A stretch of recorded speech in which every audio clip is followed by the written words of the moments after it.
Hi, I'm Tambi Saffran, and you are watching Two Geeks Talking. I am a host on Amazon Live. You can find me at Tambi's Pantry Amazon page. In your Google search, it will open up on Amazon. I'm also on kitsch.com. That's KITTCH.com. Put in my name in the search there, Tambi Saffran. And you can also follow me on Instagram, _Tambi. I actually know Mark through my good girlfriend, Tambi Saffran, who happened to meet Mark at a angel investors meeting, and then she introduced him to me, and he came over to my house with Tambi. Why don't you come and sit with us, Tambi? Yeah. This is Tambi Saffran. Nice how that worked out. Hello. Nice to meet you. And they kind of kindled their relationship at my house over photographing guitars, because Mark was like, hey, I've got a lot of buddies in the industry. Maybe you want to photograph their guitars. So he would bring Rusty Anderson over to my house, and Dave Amato came over, and Tommy Thayer came over, and Tambi was there, and she did a video of Tommy Thayer playing Blackbird on my dad's J160E guitar. I have that. It's a cool moment. Yeah, we should send you that. Yeah, that'd be awesome. So Tambi, welcome to the show. Appreciate it. Thank you. For those that don't know anything about yourself as a creative person, tell us who you are and what you're bringing to the show today. My name is Tambi Saffran, and I do shoppable entertainment, shoppable videos, which have become a really big thing over the last few years during the pandemic. I specialize in products, culinary products specifically. I'm a host on Amazon Live. I've been on QVC representing one of my culinary brands, and I'm also working now with a new live streaming network for chefs. It's live stream for chefs, and they do their recipes live, and I've been interviewing all the chefs. So I started doing that a couple months ago. So that's a new addition, but mostly Amazon Live has been the thing for the last 2.5 years for me. And I go on live and I talk about products that you can buy on Amazon, and then there's shoppable links. So people can purchase them, and also people can ask questions. I don't know if a lot of people know about Amazon Live. I'm not sure if you've ever seen it. Another platform on Amazon where you can actually ask a host questions about products. There's a live chat that's happening. And it's actually really cool. It's a really cool niche way of selling product and to earn money. But the cool thing that the other show she was talking about is Kitsch. And that's actually produced by Doug DeLuca, who is the producer of the Jimmy Kimmel Show. Oh. And it's also backed by Shep Gordon, who's like the man in rock and roll. So there's a rock and roll tie-in. Absolutely. Well, Shep Gordon, as you know, is a famous music manager, worked with Alice Cooper, but he was also a really big foodie. So he's responsible for turning chefs into rock stars. He worked with Emerald. He's one of the founders of Kitsch as well. So check out kitsch.com. It's spelled with 2 T's, KITTCH.com. It's very cool. And you can actually watch recipes and famous chefs preparing recipes and ask questions. They have what's called a chef's table. You could be live in the chef table and ask questions to the chef as they're preparing the food. So it's really cool. It's new. And if you're a foodie, definitely check it out. It's a cool thing. Did you interview musicians that also like to cook as well? That's something that I'm hoping to bring to it. I've been pitching it to Doug, because Doug DeLuca is the co-executive producer of Jimmy Kimmel, as Lisa mentioned, and he is way into music, as you know, like all the great bands that go on Kimmel. So that's something he's interested in, and my passions are food and music. So I've been talking to him about doing something with that, with rock stars who cook. There's a lot of rock star chefs out there, so maybe coming soon to Kitsch, hopefully. So then I have to ask, what's your guilty recipe you like to cook? Guilty recipe? Well, oh my God. I mean, I like so many things. What's a guilty recipe? You're always making s'mores on the campfire. Yeah, I make s'mores. But what I've been doing lately is featuring the air fryer. Air fryers have become all the rage, and you can actually make your high-calorie deep fried food in the air fryer with 75% less calories. So I've actually 2 days ago, I made a blooming onion. Do you know what that is? Oh, yeah. We did a blooming onion in the air fryer. So that was fun. But I've done air fryer Oreo cookies, air fryer chicken wings. I made myself a birthday cake in the air fryer. Wow. Yeah, we did healthy stuff too. Brussels sprouts, cauliflower. I did a cornbread in there. And I also last week did little mini apple pies. Kind of like for Thanksgiving. It kind of reminds me of like the easy oven bake. Remember the Susan? The waffle maker that you have that made the skull waffles? Oh yeah, these guys love that. There's these little Dash waffle makers, and they come with different shapes. So they have a heart, they have a pineapple, but they have a skull. They have a skull, right? And it looks just like this. That's the one we like, the one with the skull on it. You can make rock star waffles. So Wow. these guys love that. And that's a great gift item. You know, it's under $20, available on Amazon, and you can make these rock star skull waffles. They're really cool. Some amazing musicians and such an amazing talented panel currently right here. What's some of your favorite bands or songs that you listen to? What's your cooking playlist? Oh, cooking playlist. I'm actually not allowed to play music on Amazon while I'm cooking, but I'm always a Led Zeppelin fan. I mean, crank that up and I'm like ready to do anything, you know, cooking, anything, exercise. That to me is like always a go-to. What was the first recipe you ever cooked for yourself? Oh, I've been cooking for such a long time. I don't know if I remember the first recipe, but I did cook a lot with my grandma, actually. My grandmother loved to cook, and this is actually a fun fact.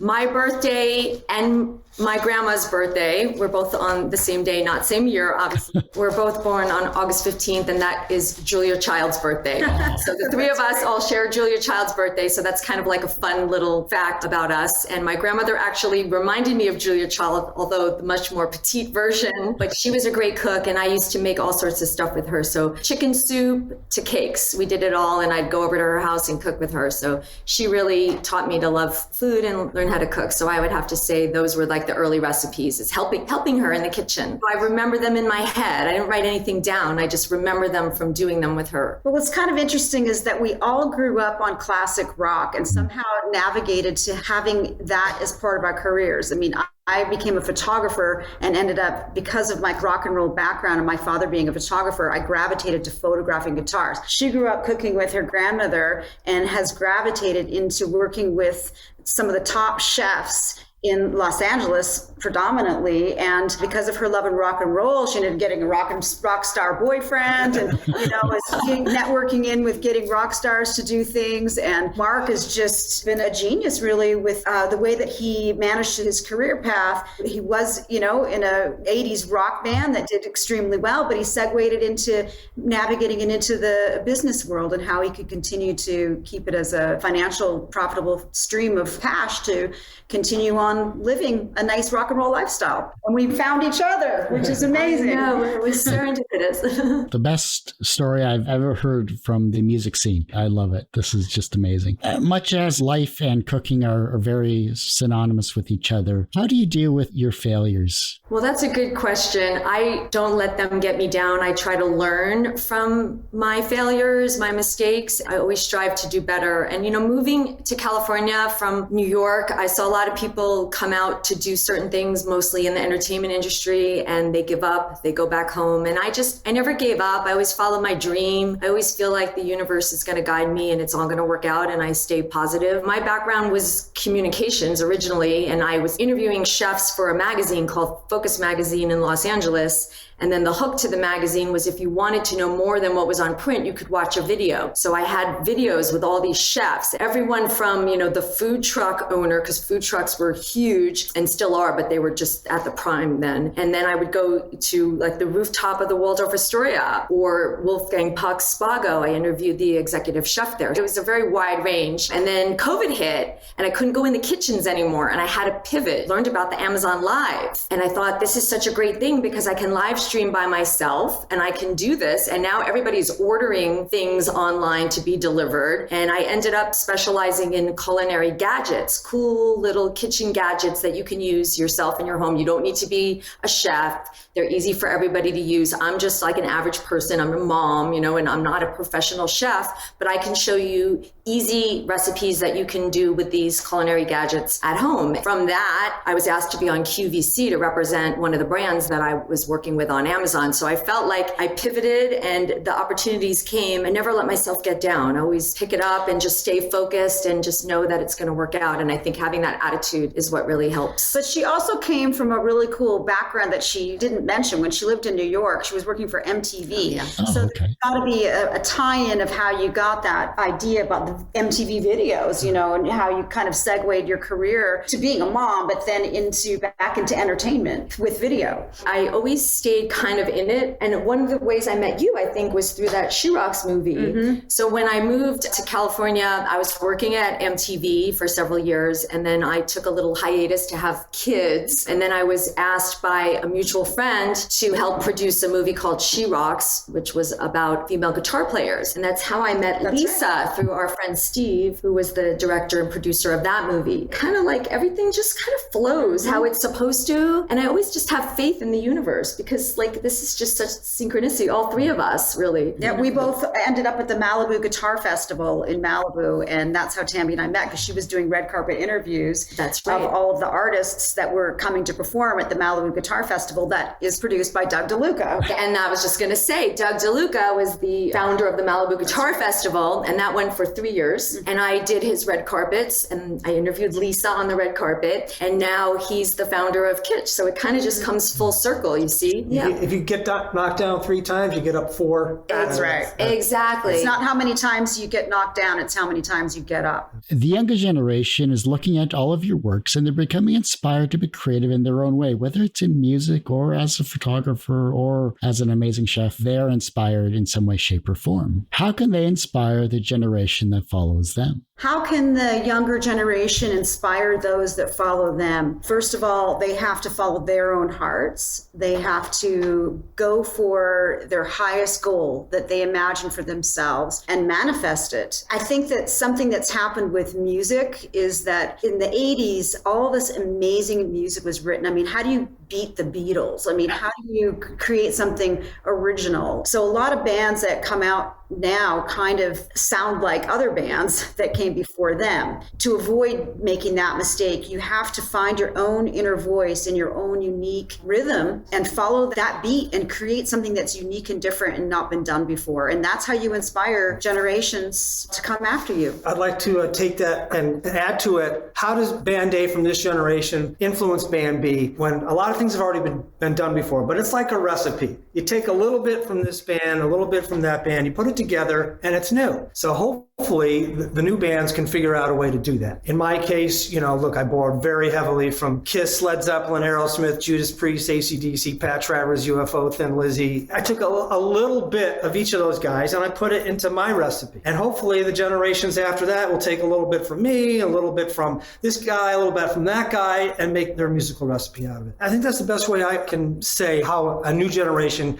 can learn from an old generation and still pass it forward to another generation. Change the recipe. That's a great analogy, Mark. I love that. I think he put it perfectly, but also pivot with the times. We didn't anticipate COVID, doing live stream by myself. If you asked me the year before, I would have never thought I would be doing anything like that. Being able to roll with the new times and pivot, alter the recipe. I mean, the way that I see you is that there have been cooking shows forever and ever, like Julia Childs, right? But Tambi's taken it to another level with technology. What she's doing wasn't available to do even 10 years ago, even 5 years ago. She's been innovative in finding this niche, in being on Amazon Live. It's amazing how many people are on your live streams. I shop on Amazon all the time and I never find these live streams, but there's hundreds of people that find her and they love to shop with her because she's fun. They come back. Yeah, she makes it fun. She shows the product. She shows videos. You've created a cool online vibe. It's cool. The people come back. A woman came back and told me she made the recipe that I made in the air fryer the day before. And I did like baked apple slices